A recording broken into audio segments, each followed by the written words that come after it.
Assalamualaikum warahmatullahi wabarakatuh. Saya Acira Desya Lucy dengan NPM 2417051059. Pada kesempatan kali ini saya akan membuat video pembuatan soal di materi keempat, yaitu NFA Epsilon ke NFA biasa.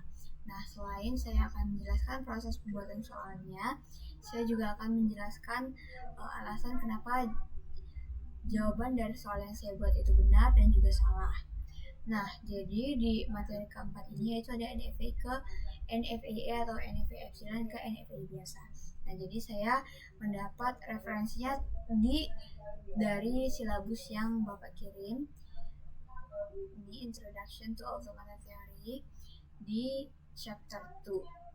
Di chapter 2 yaitu Non-Deterministic Finite Automata atau NFA. Jadi ini soalnya sudah saya buat. Di sini saya sudah tuliskan TBO 04 ini yaitu materi keempat dan NPM saya, dan juga nama saya, NPM saya, dan juga kelas saya. Nah, jadi saya sudah membuatkan soalnya. Kita baca dulu, yaitu sebuah automata NFA atau NFA Epsilon didefinisikan sebagai M sama dengan Q sigma delta Q0 dan juga F dengan kemungkinan adanya transisi E atau Epsilon. Langkah utama untuk mengubahnya menjadi NFA tanpa E atau NFA biasa adalah dengan yang pertama yaitu menghitung enclosure dari setiap state. Lalu yang kedua itu menentukan transisi baru berdasarkan input simbol dan epsilon closure. Lalu yang ketiga ada menentukan himpunan state akhir baru. Nah, pertanyaannya, dalam proses konversi NFA ke NFA, langkah pertama yang harus dilakukan adalah, nah di sini saya sudah membuat sesuai dengan ketentuan dari Pak Febinya, yaitu pilihan ganda dan 4 pilihan. Yang pertama, pilihan pertama yaitu ada menghapus semua state akhir yang memiliki transisi epsilon. Lalu yang kedua, menghitung epsilon closure untuk setiap state. Lalu yang ketiga, mengganti transisi epsilon dengan transisi deterministik. Lalu yang keempat, ada menentukan subset state baru menggunakan metode subset construction. Nah, di sini kunci jawabannya yaitu yang menghitung closure atau epsilon closure untuk setiap state. Nah, saya akan menjelaskan dulu kenapa ini ada bold dan sisanya enggak. Jadi saya kasih bold ini biar nggak bingung bacanya, karena kan ada NFA Epsilon dan juga NFA biasa ya. Jadi saya memudahkan yang akan membaca soal ini. Lalu sini ada pertanyaannya juga saya bold, dan NFA Epsilon dan juga NFA biasa juga saya bold. Nah, di sini saya sudah menambahkan poin, yaitu 1 poin diisi dan juga acak urutan opsi. Nah, oke, jadi saya akan menjelaskan kenapa pilihan B ini benar. Nah, jadi pilihan B ini benar karena waktu kita mau mengubah NFA yang punya jalur epsilon dari NFA jadi NFA biasa, langkah pertama yang paling penting itu adalah ngecek dulu setiap state itu bisa kemana aja lewat jalur epsilon, yaitu jalur gratis yang nggak butuh simbol input gitu kan, epsilon.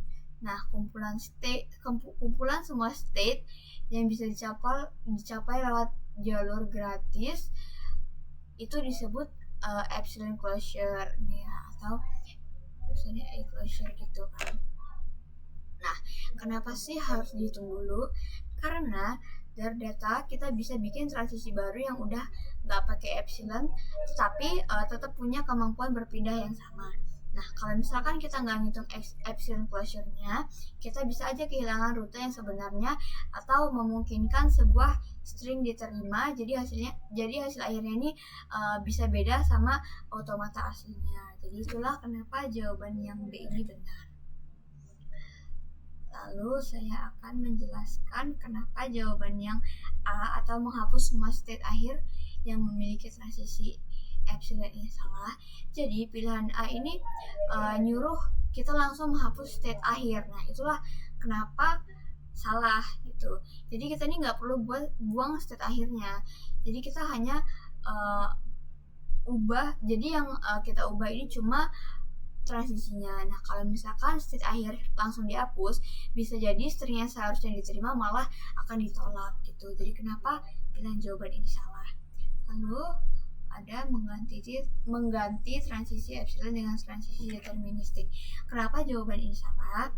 Nah, karena di sini kita nggak lagi bikin automata jadi deterministik.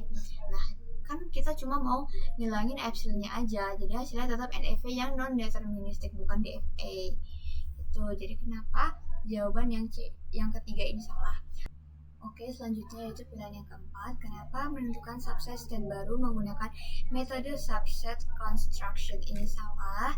Jadi karena subset construction itu dipakai ketika kita mau mengubah NFA menjadi DFA. Nah, jadi proses lain yang dilakukan setelah automata udah bebas dari epsilon.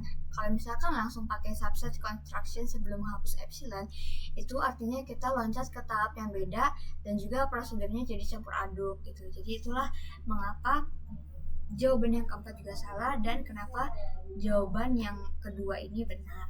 Nah, jadi intinya menghitung epsilon closure itu langkah dasar agar semua jalur berarti sudah terdata.